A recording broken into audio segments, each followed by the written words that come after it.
Hola, bienvenidos de nuevo a otro episodio de nuestro podcast favorito, Tus amigas las hormonas. Hoy vengo a hablaros de uno de los minerales más importantes del cuerpo humano y concretamente del segundo catión intracelular más abundante, y este es el magnesio. Me habréis oído hablar a lo largo de varios podcasts sobre la importancia del magnesio para numerosas funciones, tanto salud ósea, sensibilidad a la insulina, sueño, pero realmente creo que ya era hora que hiciera un podcast específico hablando de todo lo que sé y quiero que sepáis del magnesio. Entonces, como os he dicho, el magnesio es uno de los minerales más abundantes del cuerpo humano y es el segundo mineral más abundante en el interior de las células. De ahí a que más del 99% del magnesio que tengamos cada uno en el cuerpo está en el interior de las células y por tanto no es medible en sangre, y esto quiero que os lo quedéis claro para que luego entendáis cómo hay que medir nuestros niveles de magnesio y por qué el magnesio que se mide en sangre es muy mal indicador de niveles óptimos y solo sirve cuando está muy bajo y nos indica que esa persona lleva meses con el magnesio dentro de las células bajo, porque cuando la sangre, que hay una mínima cantidad de magnesio, ya está bajo, es que ya es el acabose, porque todo el que había dentro de las células se ha ido yendo a la sangre para mantener una concentración en sangre mínima, y ya cuando ya no queda nada dentro de las células, entonces pita la alarmita de la sangre, ¿vale? Dicho esto, 99% dentro de las células. Y dentro de eso, ¿dónde es donde más magnesio hay? Básicamente en los huesos y en los músculos. Y esto lo entenderéis cuando os explique las funciones y los mecanismos de acción del magnesio, que son a continuación. Entonces, mineral más abundante, de los más abundantes. El 99% está en el interior de las células. Y donde más magnesio hay, aunque hay en cada célula, está en el interior de los músculos y de los huesos. Y de ahí entenderemos cuáles son las funciones y los mecanismos de acción del magnesio. El primero, ayuda a la mineralización ósea. ¿Qué quiere decir?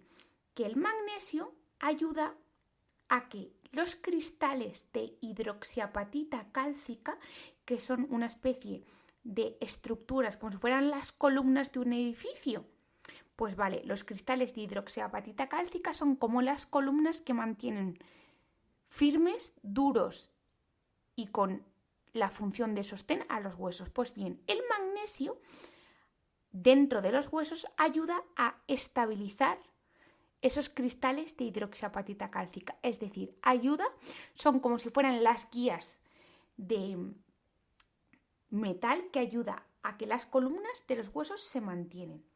Eso por una parte. Por otra parte, además, el magnesio ayuda a más de 300 reacciones enzimáticas diferentes.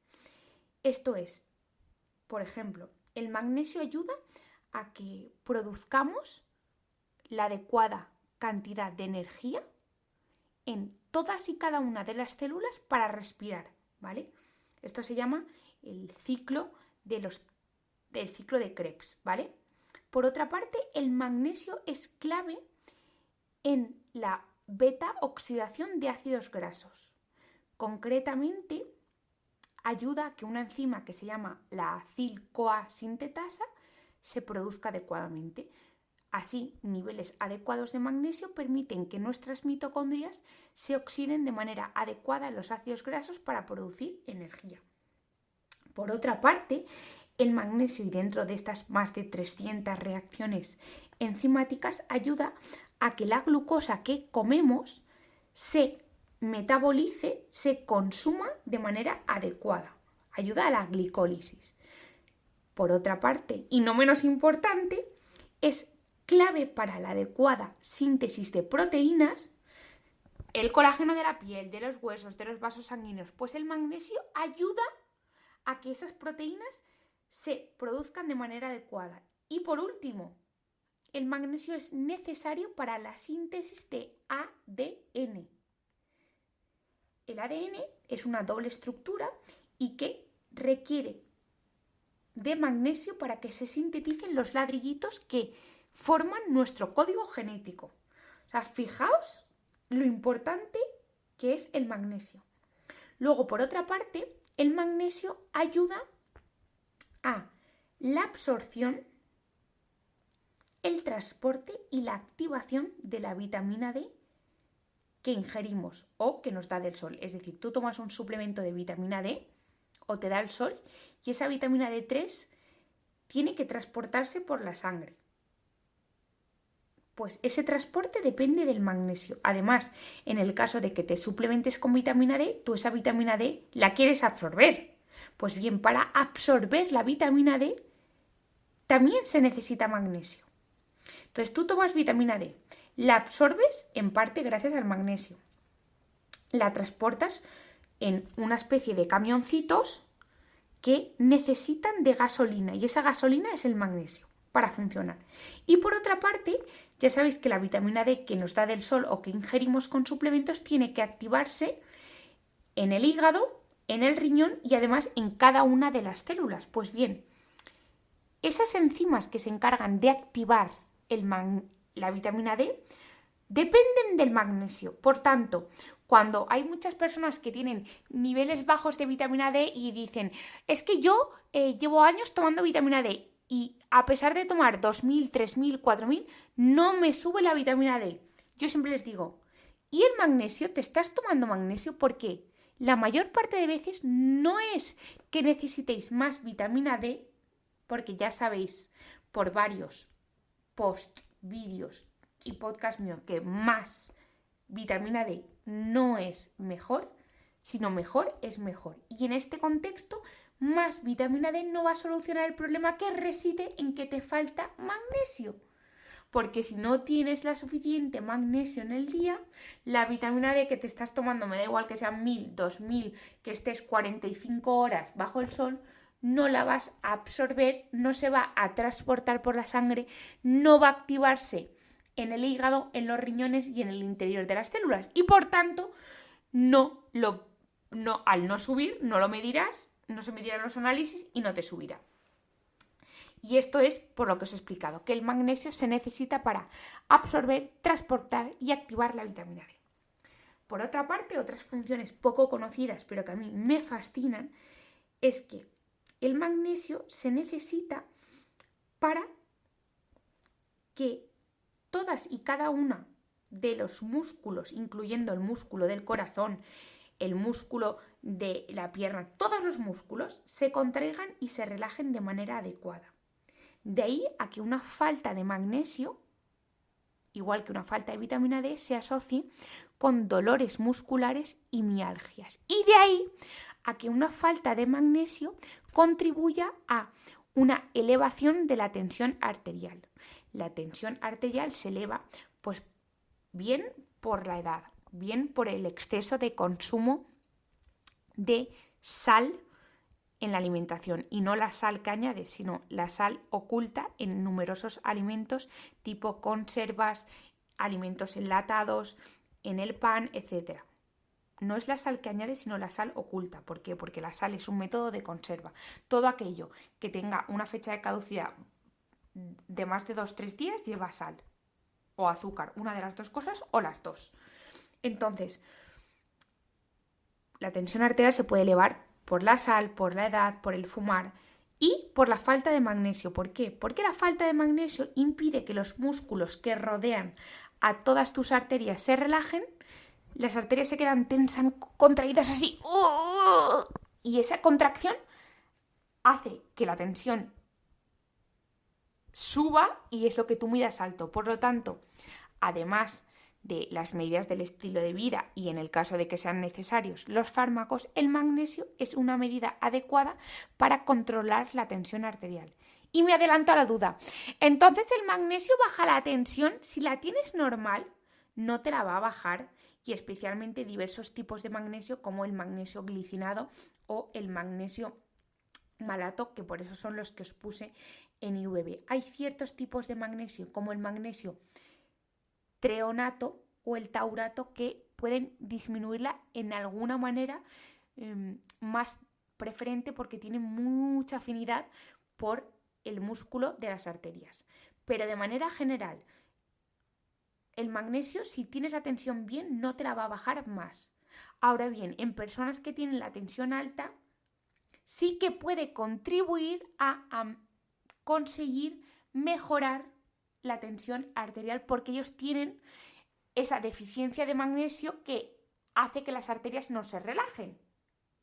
Pero una persona que no tiene esa deficiencia en las arterias no le va a bajar más porque sus arterias ya están relajadas, es decir, ya están todos los huequecitos del parking llenos con coches, no hace falta que vaya el magnesio a relajarlo. El magnesio se puede ir a otras zonas del cuerpo a ejercer sus numerosas funciones.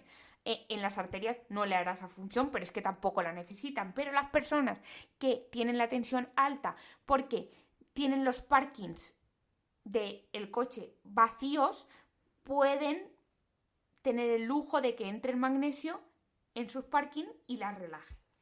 Por otra parte, el magnesio además ayuda a mejorar la sensibilidad a la insulina y mejora el metabolismo de la insulina.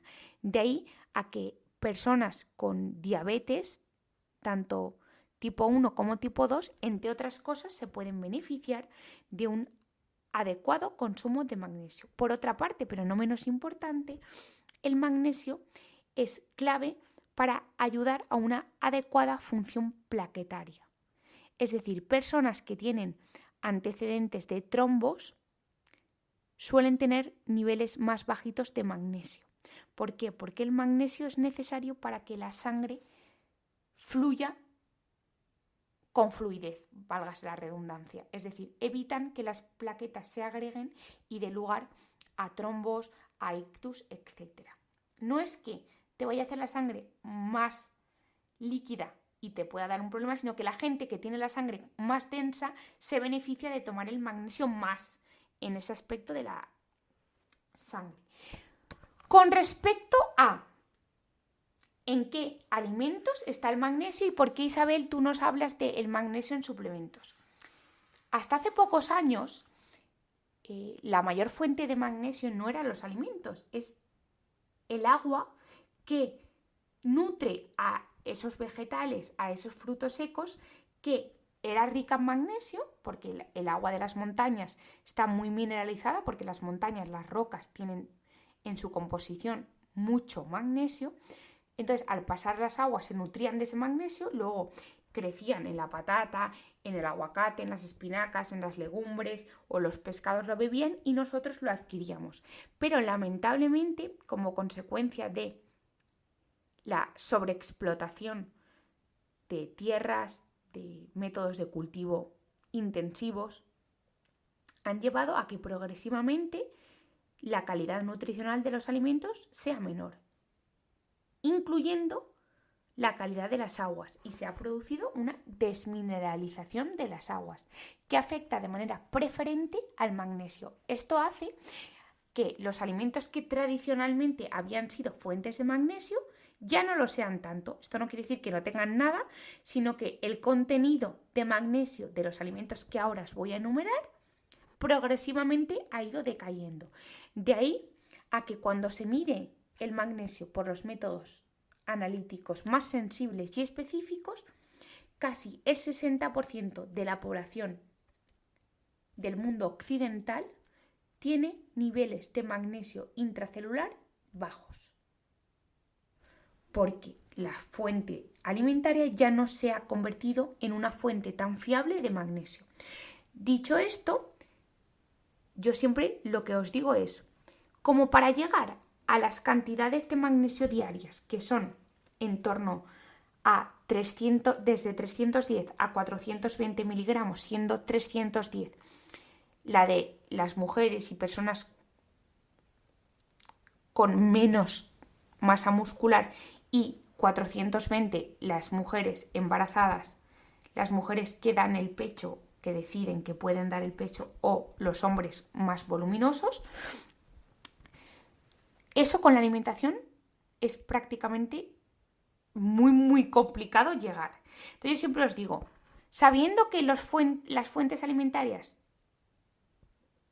son menos fiables en cuanto a llegar a la cantidad que en nuestros antepasados, la mejor manera lo hago yo y también es lo que recomiendo, para asegurar llegar a esa cantidad todos los días es, con un suplemento me tomo la mitad de lo que necesito, así al menos me aseguro que lo mínimo para que funcionen bien las más de 300 reacciones metabólicas, para que funcione bien mi sensibilidad a la insulina, para que mis músculos del corazón y del resto del cuerpo se relajen bien, para que se mineralice bien mis huesos, para absorber la vitamina D, lo tenga asegurado.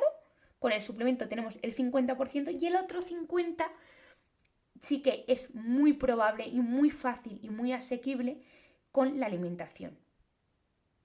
Entonces, Isabel, si yo quiero tomar el 100% con los suplementos, sí, pero ¿qué es lo que pasa? Si tú con un suplemento te tomas todo el magnesio y tomas otros alimentos, puedes llegar a tener mucho magnesio y el principal problema de tener mucho magnesio es que suele producir distensión abdominal o diarreas. Entonces, como yo no es algo que quiera que tengáis o que experimentéis, ¿podéis tomar el 100% del magnesio con los suplementos? Sí, no bastaría que yo os dijera que no. Pero yo lo óptimo y lo más lógico es, ya que los alimentos siempre va a ser la mejor fuente para conseguir todos los nutrientes, pero que lamentablemente por los métodos de cultivo hay una desmineralización de las aguas que hace que los alimentos ya no sean una fuente fiable, efectiva y crónica en el tiempo para el magnesio, asegurémonos un 50% con un buen suplemento y el otro 50% con la alimentación. ¿Qué alimentos son ricos en magnesio? Los cereales integrales, especialmente el arroz integral, la pasta integral, las legumbres. Luego tenemos dentro de los frutos secos más abundantes en magnesio son las almendras y los anacardos. Y en cuanto a pescados, el bacalao y el halibut son ricos en magnesio.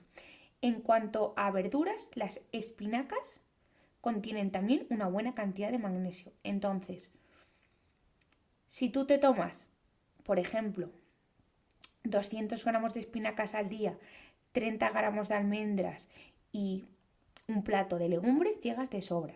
Si tomas un plato de arroz, por ejemplo, aguacate, brócoli, en un plato con una ensaladita, luego te haces un bacalao o te haces un platito de garbanzos, también de sobra. Y el suplemento, ¿vale?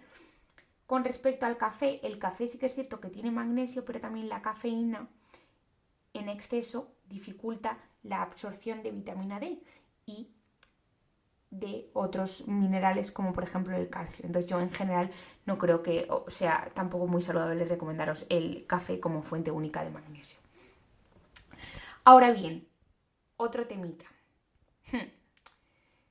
Por si no fuera suficiente que los alimentos como consecuencia de la desmineralización de las aguas ya no son una fuente segura de tomar la cantidad de magnesio que necesitamos, que os recuerdo que son 310 a 420 miligramos de magnesio elemental al día, hay ciertos fármacos que encima nos lo ponen más difícil. Y como por suerte o por desgracia tenemos en esta sociedad una tremenda facilidad al acceso de fármaco, os diré que la insulina aumenta la excreción de magnesio, por lo tanto, personas que se inyectan insulina, bien sean personas con diabetes tipo 1, personas con diabetes tipo 2 o personas con diabetes tipo 3, es decir, personas que han sufrido una operación de páncreas y que se les ha extirpado el páncreas, o personas que tienen una pancreatitis crónica, o personas que tienen una fibrosis quística y que tienen como consecuencia de ello una diabetes, pero que no es ni tipo 1 ni tipo 2, sino es tipo 3, tienen mayores excreción renal, es decir, eliminan mayor cantidad de magnesio. Por lo tanto, no solo ellos tienen que tomar, sino que es que ya es más complicado llegar a la cantidad de magnesio para todo el mundo, pues ellos encima eliminan más. De ahí a que las personas que se inyectan insulina necesiten todavía prestar más atención al magnesio y todavía más importante tomar el magnesio para ellos. Y encima, como os he dicho, el magnesio mejora la sensibilidad a la insulina, así que un 2 por 1. Luego también personas que toman fármacos antidiabéticos que se denominan secretagogos, como por ejemplo las sulfonilureas, la repaglinida, que son las glidinas, la glicacida, también eliminan más magnesio por la orina. Por lo tanto, las personas con diabetes tipo 2 que utilizan estos fármacos también deberían prestar todavía más atención a el consumo de magnesio. Luego, por si no fuera suficiente, los famosos inhibidores de la bomba de protones, que es uno de los fármacos que peor hemos transmitido a la población su utilidad. ¿Cuáles son los inhibidores de la bomba de protones? Omeprazol, rabeprazol, pantoprazol, todos los que acaban en prazoles son inhibidores de la bomba de protones, que la gente lamentablemente cree que son antiácidos y nada más lejos de la realidad. Antiácidos son el carbonato de magnesio, el carbonato cálcico, pero no son estos fármacos. Estos son inhibidores de la bomba de protones. Y estos inhibidores de la bomba de protones, que se deberían dar en contadas situaciones como pacientes con úlceras diagnosticadas, pacientes con esófago de Barrett, pacientes durante el tratamiento, solo durante el tratamiento de Helicobacter pylori, ahora se ha convertido en que todo el mundo, tengo un poco mal estómago, ¡pam!, te doy el omeprazol. Pues bien, los inhibidores de la bomba de protones disminuyen la absorción de magnesio. Por lo tanto, no solo los alimentos son pobres en magnesio, sino que ya para lo poco que tienen te tomas un omeprazol y te disminuye todavía más la absorción. Además, hay otros fármacos como los diuréticos tipo furosemida o torasemida que también disminuye la absorción de magnesio. Las personas que toman diuréticos que tienen insuficiencia cardíaca, insuficiencia renal o que les dan diuréticos por otro motivo, también disminuyen su absorción de magnesio. Por otra parte, hay condiciones que se asocian con una disminución del magnesio, como son la enfermedad de Crohn, la insuficiencia pancreática, personas sometidas a una cirugía bariátrica o una cirugía del tracto gastrointestinal como consecuencia de algún proceso tumoral.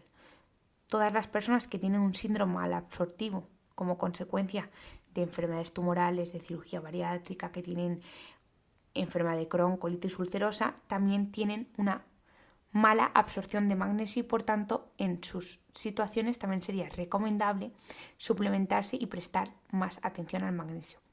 Por otra parte, el alcohol, nos guste o no, aumenta la eliminación renal de magnesio. De ahí a personas con consumo crónico de alcohol suelen tener dolores musculares, migrañas, dolores de cabeza, porque la falta de magnesio hace que las neuronas no funcionen de la manera adecuada y aparecen las migrañas, la jaqueca, la resaca, etc. Entonces, dicho esto, lo siguiente que os preguntaré es, ¿todo el mundo tiene que suplementarse con magnesio? No todo el mundo.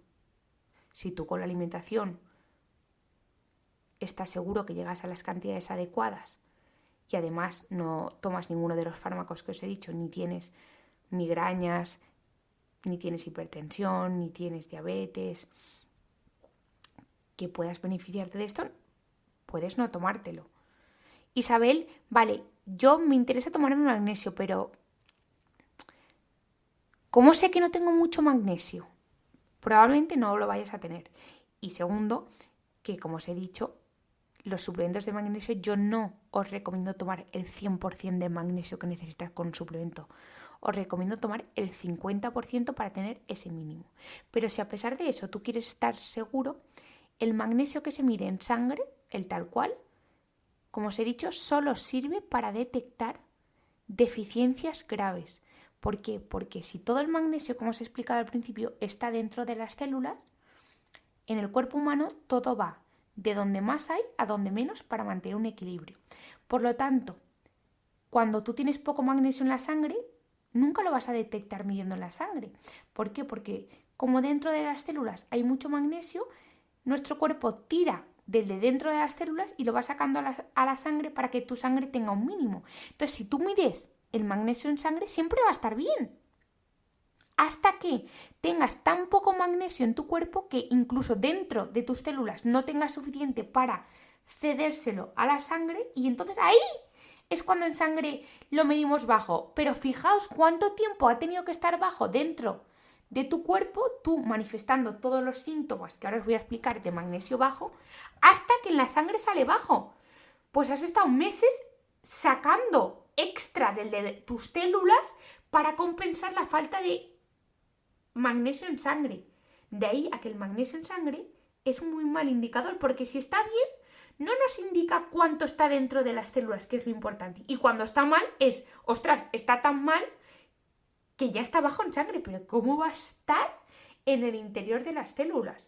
Entonces, el magnesio en sangre, si está bien, ole, perfecto, muy bien, no me dice nada. Lo único que me dice es que no lo tienes sumamente bajo. Pero no me dice cómo de bien lo tienes dentro de tus células. Entonces, para conocer el estatus de magnesio, lo ideal sería medir el magnesio dentro de los eritrocitos, es decir, el magnesio intraeritrocitario. ¿Por qué? Porque es una célula que tiene una vida media de 3 meses y por tanto cuando medimos dentro de ella nos dice aproximadamente cómo están tus niveles de magnesio en los últimos 3 meses. Esto se puede medir tal cual, magnesio intraeritrocitario. Lamentablemente en la Seguridad Social no se puede medir, en ciertos laboratorios privados sí, y si no es el magnesio intraeritrocitario, es el magnesio intracapilar, es decir, haciendo un mineralograma de cabello. Nos dice cuánto magnesio está en el interior de tu cabello. Y como el cabello también tiene una vida media de 3 meses, nos dice aproximadamente cuánto magnesio tienes en el interior del cabello y por tanto por extrapolación al del cuerpo. ¿Cuáles son las cantidades de magnesio intraeritrocitario adecuadas? En torno a 6, 6,8 sería lo óptimo. Más sería mejor, pero a partir de 6 dentro de los eritrocitos sería más que adecuado. ¿Qué nos puede indicar que nuestro magnesio, sin hacer unos análisis, está bajito? Como os he dicho, más del 60% de la población tiene el magnesio intracelular, repito, no me vale de nada el magnesio en sangre, ¿vale? Solo si está bajo ya es para echarnos las manos a la cabeza. Signos de magnesio intracelular bajo. Tener muchas calambres musculares, tener fasciculaciones de los músculos. Por ejemplo, esos tics de los ojos de mucha gente es por falta de magnesio. Cuando a mucha gente se le contraen y se le suben los gemelos, puede ser por falta de magnesio, por falta de potasio o por ambas cosas. El potasio es muy fácil con la alimentación, un plátano, un aguacate, un boniato, perfecto. Además, debilidad muscular, dolores musculares también son faltas de magnesio. Sensación de hormigueo. El hormigueo puede ser falta de vitamina B12 o falta de magnesio o, lo más común, las dos cosas. Luego también tener latidos del corazón muy rápidos, tener tensión muy alta. Todo nos puede indicar una falta de magnesio. Luego también tener sensación de dolor de cabeza muy continuo, migrañas muy comunes, muy frecuentes. De ahí a que los suplementos para la migraña que os recomiendo en favoritos, alguno de ellos esté el magnesio, porque ayuda a esa relajación cerebral. Entonces, todos esos síntomas junto con un insomnio, una dificultad para tranquilizarnos y conciliar el sueño, pueden ser falta de magnesio. ¿Qué suplementos de magnesio os recomiendo? Si me lo permitís, os recomiendo el de IVB, que es el que yo he formulado, que es una mezcla única de 2 tipos de magnesio de calidad Albion, que es un laboratorio norteamericano que asegura la calidad del mineral del magnesio. Pues en IVB he usado un magnesio glicinado y un magnesio malato. El magnesio glicinado es un tipo de magnesio que se distribuye muy bien por todas las células, que tiene una buenísima absorción, evitando que dé diarreas, como muchos tipos de magnesio baratos, que son el óxido y el citrato de magnesio, que dicen, tiene un montón de magnesio, 300 miligramos de magnesio por toma. Sí, sí, pero ¿cuánto absorbes? Porque el óxido de magnesio y el citrato de magnesio tienen mucho magnesio elemental, pero absorbes tan poco que no te beneficias en nada de tomarlo a nivel intracelular y sí que te beneficias de unas diarreas de caballo. Entonces, si tú no quieres beneficiarte del magnesio, pero quieres ir al baño, tómate óxido o citrato de magnesio. Ahora bien, si quieres beneficiarte del magnesio y no tienes problemas intestinales y no quieres tener diarreas, mejor un magnesio glicinato o magnesio malato. Yo he utilizado esas dos mezclas de magnesio porque son magnesios que se distribuyen muy bien por todo el cuerpo, es decir, entran en el cerebro permitiendo mejorar la calidad de sueño, entran en el corazón, entran en los músculos, entran en los huesos, entran en el páncreas y no tienen una especificidad para, solo el cerebro. No, a mí me viene estupendo que entre en el cerebro para ayudar a dormir, pero es que también quiero que entre en el páncreas, también quiero que entre en el gemelo, también quiero que entre en el corazón, y de ahí esas dos mezclas únicas, y con 2 cápsulas en el día es el 50% del magnesio que necesitamos de manera general y el otro 50%, como os he dicho, con la alimentación. Ahora bien, en determinadas situaciones, deportistas que hacen mucha carrera, que consumen mucho magnesio porque están constantemente contrayendo, gente que hace mucho deporte, entrenadores personales, gente que suda mucho porque con el sudor se pierde mucho magnesio, embarazadas y lactantes, si consideran que con la alimentación no llegan, pueden tomar 3 cápsulas de magnesio, 2 por la noche para ayudar al sueño y una, por ejemplo, por la mañana. No es necesario tomar el magnesio junto con la vitamina D, porque el efecto beneficioso del magnesio sobre la absorción, activación y transporte de la vitamina D se hace cuando tus células ya han asimilado el magnesio y lo tienen dentro de tus células. No es porque lo tomes junto, la vitamina D se va a absorber, es porque en tu estómago, en tu duodeno, en tu riñón y en cada una de las células tenga el magnesio necesario para activarlo, ¿vale? De ahí a que no sea necesario, si lo quieres tomar junto, perfecto, pero si no, no es necesario. Recapitulando, el magnesio es un mineral fundamental, es el segundo catión más abundante dentro de nuestras células. Antiguamente, con la alimentación se conseguían los 310-420 miligramos de magnesio en el día, pero como consecuencia de la desmineralización de las aguas, lo que era fuente de magnesio ya no lo es tanto. De ahí a que con la alimentación sea complicado llegar, y lo óptimo en el caso de que quieras optimizarlo, no es obligatorio, nada en esta vida es obligatorio, un suplemento de magnesio que te aporte un 50% y el otro 50% con la alimentación. Situaciones donde el magnesio se hace más importante. Personas con diabetes, personas que se inyectan insulina, que toman fármacos antidiabéticos, personas que toman inhibidores de la bomba de protones, omeprazol, rabeprazol, pantoprazol, personas que toman diuréticos, furosemida, todasemida, personas que tienen antecedentes de cirugía intestinal, cirugía bariátrica, por enfermedad de Crohn, por tumores, personas que sufren migrañas, personas que sufren de insomnio, personas que sufren de hipertensión arterial, personas que quieren optimizar su salud en general, que hacen deporte. El magnesio es súper importante. ¿Cómo medir el magnesio? Si lo deseas medir por X motivo, yo sinceramente no me lo mido porque me tomo con el suplemento la mitad y no tengo riesgo de toxicidad, que la toxicidad por magnesio, como os he dicho, se manifiesta por diarrea. Ahora bien, te lo quieres medir, la manera más óptima es el magnesio intraeritrocitario o el magnesio dentro del cabello, con un mineralograma de cabello.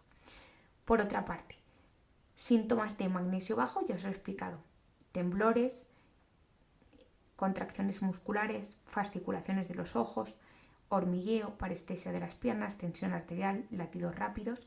Y nada, que espero que os haya gustado, que en general hayáis entendido la importancia del magnesio, que los alimentos, como os he dicho, los cereales integrales, el arroz, el bacalao, los anacardos, las almendras, la patata, las legumbres son fuente de magnesio, pero no todo el que necesitamos, que si buscáis un suplemento que evitéis que sea óxido de magnesio y citrato, puesto que son los magnesios que peor se absorben y que por tanto más diarreas producen, que los mejores magnesios son magnesio glicinado, magnesio malato, magnesio taurato, magnesio treonato, que yo por su mayor biodisponibilidad, tolerancia y absorción he decidido en IVB formular uno calidad Albion con mezcla de 2 magnesios, porque así lo que uno no tiene de lo bueno lo tiene el otro y aportamos diferentes tipos de magnesios con alta biodisponibilidad, que con 2 cápsulas por la noche o cuando quieras en el día, pero por la noche porque ayuda a tranquilizarnos y a dormir mejor, sería suficiente y nos aseguraríamos que prácticamente con la alimentación llegamos al 100%, que si no, que mires otros magnesios, pero ¿qué queréis que os diga? Que os voy a recomendar el de IVB y que cualquier cosita que me escribáis en mi Instagram @IVB. Instagram @Isabelvina. El IVB es el de los suplementos y que os veo en el próximo podcast. Un besito.